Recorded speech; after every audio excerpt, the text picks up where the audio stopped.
A biblical perspective on life, culture, and current events. This is 2020 on Vision. One of the more disturbing aspects of the culture wars that we're involved in today is that criminals seem to be getting treated better than the victims of their crime. And to discuss this today, Bill Muelenberg from Culture Watch joins us. Bill, welcome. Always good to be here. Well, it's great to have you, Bill. And as I said in the introduction, it appears in some cases criminals are treated better than the victims of their crime. Have you got some thoughts on this?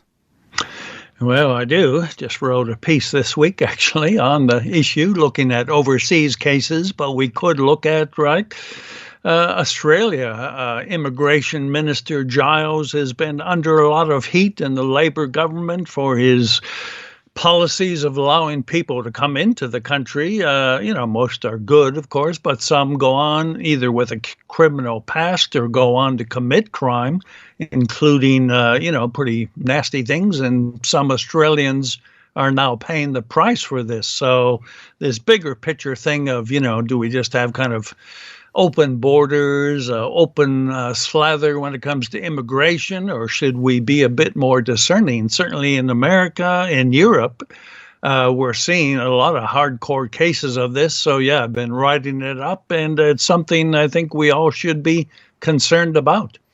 Yeah, well, it's a misplaced compassion, isn't it? Because we label these people victims of the country they've come from. They've come in as migrants. Therefore, we treat them with kid gloves as if they can do no wrong. And then, like you said, and sometimes they just do horrible, horrible things in these countries they migrate to. And people who are tax-paying citizens who love their country and maybe have been here for generations suffer. So you've got some examples of this, haven't you? Oh, I sure do. And again, we would say, look, if you're coming to the West from another country and you want to embrace that country's values, whether Australia, America, Germany, and so on, learn the language, fit in, you come here because you really like what we have to offer, rule of law, democracy, freedom, hey, fine. But if you actually come from your home country and want to import those home values, if they're not always so good, it might be a low view of women, children, and any number of things. If you want to bring that into Australia or the West, well, that's where we get into trouble. So I began my piece by looking at something that happened a while back. England had a very infamous case in cities like Birmingham and other places where rape gangs, mainly migrants, hate to say it, mainly Muslim majority countries, were going for years and years attacking, beating, drugging, raping children and teens.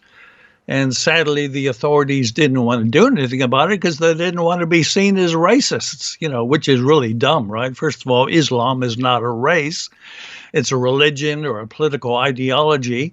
But they were so worried about upsetting their multicultural policies, political correctness, that for years, if anything, the victims were the ones chewed out by the police. They said, oh, look, you're just making this up, It just went on and on. Finally, a major newspaper expose showed just how bad it was. So that was a horrible case some years ago. But yeah, we've had some pretty recent cases as well, and they're not much better. I hate to say it. Yeah, well, that Birmingham one you're mentioning, I mean, can you imagine if they were just football hooligans or the supporters of the Birmingham soccer, they call it football club, they would have been hunted down. They would have had MI5 on their tail. They would have imprisoned these guys. They would have made such an example of them because pedophiles and rapists deserve to be treated harshly. I've got my opinions on that, Bill. I'll tell you what, I'm a lot more strict than the current laws in Australia. I've got no time for people like that. And like you said, but because they were Muslim migrants, they were treated with kid gloves and really allowed to get away with just heinous crimes. It's a really sad state that the Western world is in right now, isn't it? Well, it is. And sadly, we haven't learned the lessons of that experience in the UK. So I discuss, both America and Germany. Both have got issues. I used to live in Europe, and a big part of the immigrants coming in were Muslims. Could be Algerian Muslims coming into France, or Moroccan Muslims coming into Germany or Holland, and so on. And again, there's a place for immigration policies, helping those who want to come here. But if it's not done properly, if we treat them differently than we do our own citizens, then we get into trouble. So, yeah, a German case made the headlines all over the world a couple of years ago. A group of 10 men abducted and raped a young girl in Germany, which was bad enough. I mean, 8 of the 10 got off scot-free. The 9th one basically got off free, and the 10th one had a year or two of detention. That was about it for this horrible crime. Now, that's bad enough, but the story doesn't end there. Just recently, a few women found out through one of the social media programs about, we can get some contact details of some of these guys who did this. So they sent them messages saying, rape is wrong, you don't belong in this country, and so on. And guess what happened? Instead of penalizing, as we should, the rapists, the police arrested this woman and others and put them in jail for hurting the feelings of these Muslim attackers. Now, something is very, very wrong when somebody simply calling these guys out is thrown in jail, and the guys who actually did it are basically walking the streets, living the good life. So that's one of many examples. And by the way, which is why so many of the Europeans are moving in the direction of the right. They're sick and tired of what's going on. They're sick of victims paying the price, and leaders not standing up and saying justice should apply fairly to everyone. Absolutely. I think she called him a pig via a text message. Well, hey, I'd call him worse. In German it would have been Schwein, you Schwein. And good on her for doing that. And she should have been given a medal and an award for loving Germany and standing up for the weak. And like you said, she spent a weekend in prison, which was 2 days more than 8 of those rapists spent in prison. 8 of them got no prison time. It's just disgusting, isn't it? It is. And again, it's not just Europe, which has got a big problem with immigration, open slather. Obviously, America, under Biden, right, Trump really did his best to, close down the southern border and make, all these flood of illegals much more difficult. But of course, under Biden, it has been, again, open slather. And we've had a whole lot of cases in America where illegal aliens come in. Again, many would be good, law-abiding citizens. Well, technically, they're not. If they came in as illegal aliens, they've already broken the law, the first step they took across the border. But some of these go on to commit horrible crimes, rape and murder. And so there was a 12-year-old girl in Texas. 2 illegal aliens came in, did some horrible things to her.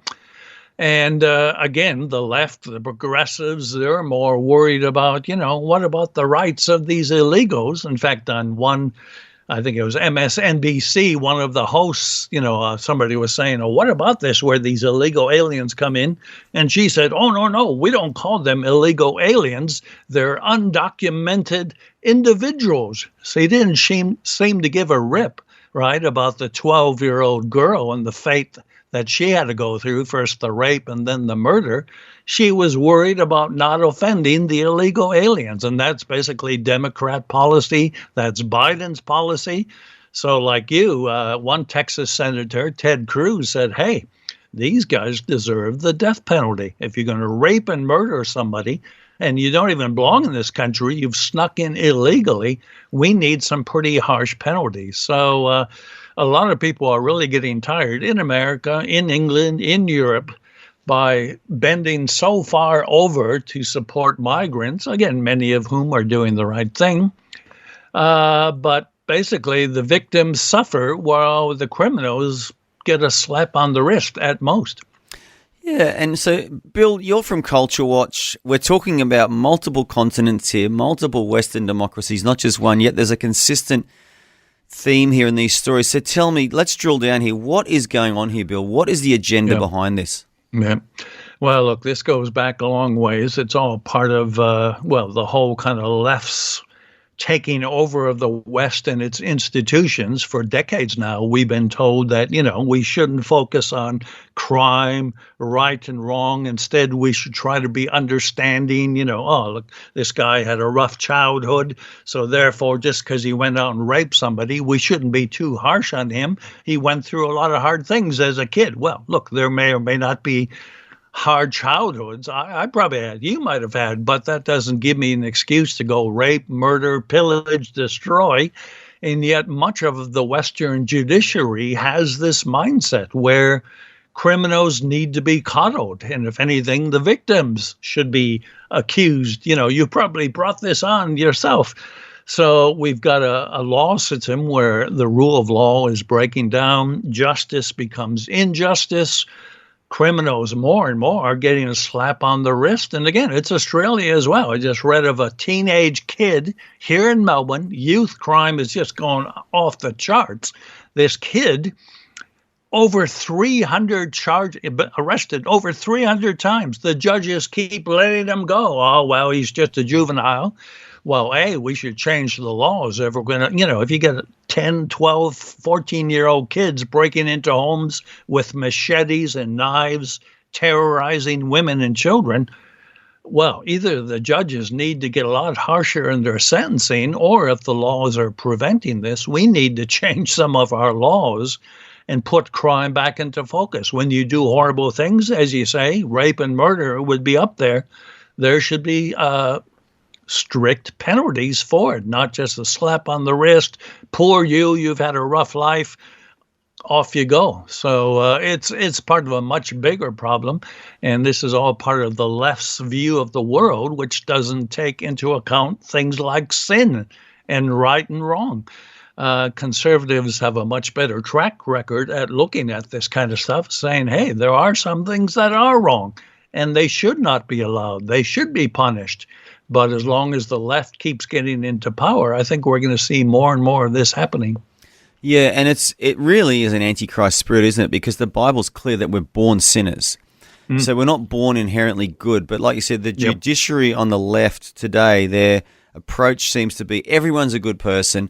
So if they've made some bad choices, they obviously were disadvantaged as kids. They grew up in the wrong area. They didn't get to go to the elite schools that my kids go to. And out of this sort of ridiculous sense of guilt, they try and pander to these young people who've come from rough backgrounds instead of looking at it biblically, which is the heart is deceitful and wicked above all things, and therefore we're all born sinners. So it doesn't matter where we're born, how rich or poor we are.